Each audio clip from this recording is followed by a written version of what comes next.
എല്ലാവർക്കും നമസ്കാരം. Welcome back to Winnie's tasty corner. ഇന്ന് നമുക്ക് പ്രോൺസ് റോസ്റ്റ് എങ്ങനെയാണ് ചെയ്യണമെന്ന് നോക്കാം. അപ്പം ഈ റോസ്റ്റിന് നമ്മളധികം ഇൻഗ്രീഡിയൻസ് ഒന്നും ആവശ്യമില്ല. വളരെ പെട്ടെന്ന് വളരെ ടേസ്റ്റിയായിട്ട് നമുക്ക് ചെയ്തെടുക്കാനായിട്ട് പറ്റും. അപ്പോൾ നമുക്കിനിത് എങ്ങനെയാണ് ചെയ്യണമെന്ന് നോക്കാം. അതിനായിട്ട് ഞാനിവിടെ ഒരു 1/2 കിലോൻ്റെ അടുത്ത് പ്രോൺസ് എടുത്തിട്ടുണ്ട്. നമുക്കിനി ഇതൊന്ന് മാരിനേറ്റ് ചെയ്ത് വെക്കാം. അപ്പോൾ അതിനായിട്ട് നമുക്ക് ഒരു 1/2 ടീസ്പൂൺ മഞ്ഞൾപ്പൊടി ആഡ് ചെയ്ത് കൊടുക്കാം. ഇനി 1 table spoon Kashmiri chilli powder add ചെയ്യാം. 1/2 ടീസ്പൂൺ കുരുമുളക് പൊടി, ആവശ്യത്തിന് ഉപ്പ്. ഇനി ഇതെല്ലാം ചേർത്ത് നല്ലപോലെ ഒന്ന് നമുക്ക് മാരിനേറ്റ് ചെയ്ത് വെക്കാം. നന്നായിട്ട് മിക്സാക്കി എടുക്കണം. ഒരു 1/2 hour എങ്കിലും നമുക്കിതൊന്ന് മാറ്റി വയ്ക്കണം. നന്നായിട്ട് മസാലയെല്ലാം എല്ലായിടത്തും ആവുന്ന പോലെ നമുക്കിതൊന്ന് മിക്സ് ചെയ്തെടുക്കാം. നമുക്കിനി ഇതൊന്ന് ഒരു 1/2 hour മാറ്റി വയ്ക്കാം. ഇനി നമുക്കൊരു പാൻ വെച്ച് അതിലേക്ക് ഒരു 3 ടേബിൾ സ്പൂൺ എണ്ണ ആഡ് ചെയ്ത് കൊടുക്കാം. എണ്ണ നന്നായി ചൂടായി വരുമ്പോൾ നമുക്കിതിലേക്ക് പ്രോൺസ് ആഡ് ചെയ്ത് കൊടുക്കാം. അപ്പോൾ ഞാനിവിടെ എടുത്തത് വെളിച്ചെണ്ണയാണ്. അപ്പോൾ ഈ ഡിഷ് ചെയ്യാനായിട്ട് നല്ലത് വെളിച്ചെണ്ണയാണ്. നല്ല ഫ്ലേവർ ഉണ്ടാവും. അപ്പോൾ നമ്മൾ എല്ലാ പ്രോൺസും ആഡ് ചെയ്ത് കൊടുത്തിട്ടുണ്ട്. അപ്പോൾ ഈ വലിയ പാൻ ആയതുകൊണ്ട് ഞാൻ എല്ലാം ഒരുമിച്ച് ചേർത്തു. ഇപ്പം ചെറിയ പാനാണ് എടുക്കുന്നതെന്നുണ്ടെങ്കിൽ 2 തവണയായിട്ട് ഫ്രൈ ചെയ്തെടുക്കാം. അപ്പോൾ ഒരു സൈഡ് നന്നായിട്ട് കുക്കായി കഴിയുമ്പോൾ നമുക്കിനി ഇതെല്ലാം തിരിച്ചിട്ട് കൊടുക്കാം. ഒരു മീഡിയം ടു ഹൈ ഫ്ലെയിമിൽ വെച്ച് വേണം പ്രോൺസ് കുക്ക് ചെയ്യാനായിട്ട്. അധികം നേരം ഇട്ട് ഫ്രൈ ചെയ്യരുത്. അപ്പം നമ്മുടെ പ്രോൺസ് ഹാർഡായി പോവും. പെട്ടെന്ന് തന്നെ ഇതൊന്ന് ഫ്രൈ ചെയ്തെടുക്കണം. ഇപ്പം നന്നായിട്ട് ഫ്രൈ ആയിട്ട് വന്നിട്ടുണ്ട്. നമുക്കിതൊന്ന് തിരിച്ചിട്ടെടുക്കാം. നമ്മൾ പ്രോൺസിൽ നിന്ന് തന്നെ വെള്ളമെല്ലാം വരും. അതെല്ലാം ഒരുവിധം വെള്ളമെല്ലാം വറ്റി നമ്മുടെ പ്രോൺസൊക്കെ ഒന്ന് ഫ്രൈ ആയി വന്നിട്ടുണ്ട്. ഇനി നമുക്കിതൊന്ന് ഒരു പ്ലേറ്റിലേക്ക് മാറ്റി വയ്ക്കാം.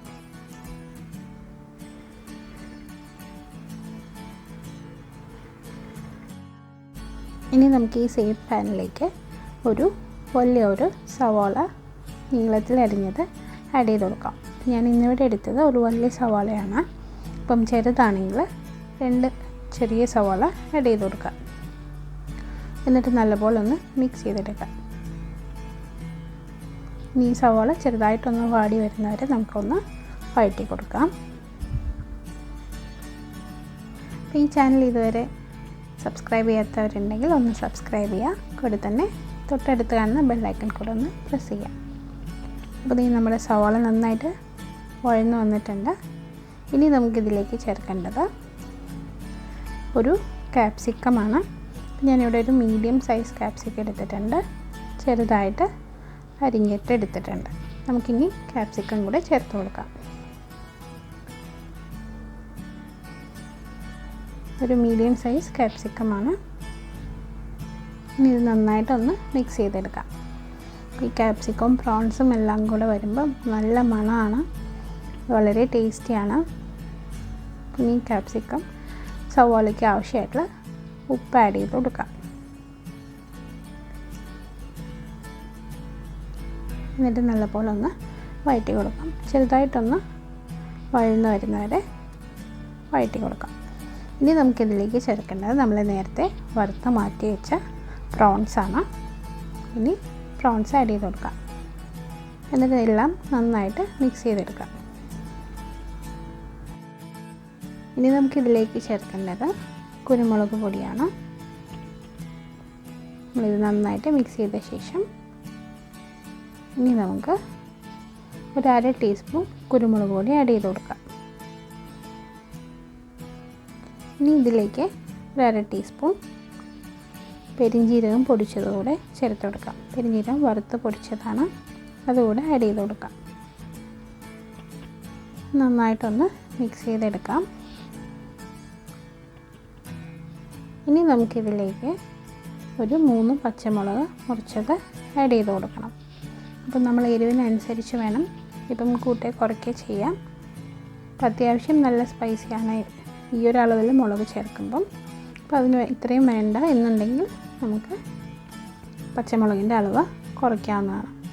നമുക്ക് കുറച്ച് കറിവേപ്പില കൂടെ ആഡ് ചെയ്ത് നന്നായിട്ടൊന്ന് വഴറ്റി കൊടുക്കാം. ഇപ്പോൾ നമ്മുടെ റോസ്റ്റ് റെഡി ആയിട്ടുണ്ട്. നല്ല മണമാണ്, ഇപ്പം നല്ല ടേസ്റ്റിയാണ്. പിന്നെ ലാസ്റ്റ് നമുക്ക് ഒരു 1/2 ടീസ്പൂൺ വെളിച്ചെണ്ണ കൂടെ ആഡ് ചെയ്ത് കൊടുക്കാം.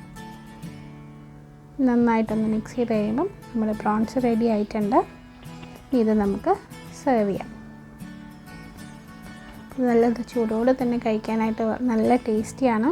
അപ്പോൾ അതെല്ലാവരും ഒന്ന് ട്രൈ ചെയ്ത് നോക്കണം, എല്ലാവർക്കും ഇഷ്ടമാവും. പിന്നെ ഇത് നമുക്ക് സെർവ് ചെയ്യാം. അപ്പോൾ ഈ റെസിപ്പി എല്ലാവർക്കും ഇഷ്ടമായെന്ന് വിചാരിക്കുന്നു. ഇഷ്ടമായി കഴിഞ്ഞാൽ ഫ്രണ്ട്സിനും ഫാമിലിക്കും എല്ലാവർക്കും ഷെയർ ചെയ്യാൻ മറക്കരുത്. നിങ്ങളുടെ അഭിപ്രായങ്ങൾ കമൻറ്റ് ബോക്സിൽ അറിയിക്കുക. വീണ്ടും നല്ലൊരു റെസിപ്പിയായിട്ട് നമുക്ക് കാണാം. അപ്പോൾ എല്ലാവരും സേഫായിട്ടിരിക്കുക. Thanks for watching. അപ്പോൾ എല്ലാവർക്കും ഹാപ്പി ക്രിസ്മസ്. എല്ലാവരും സ്റ്റേ സേഫ്. Thank you.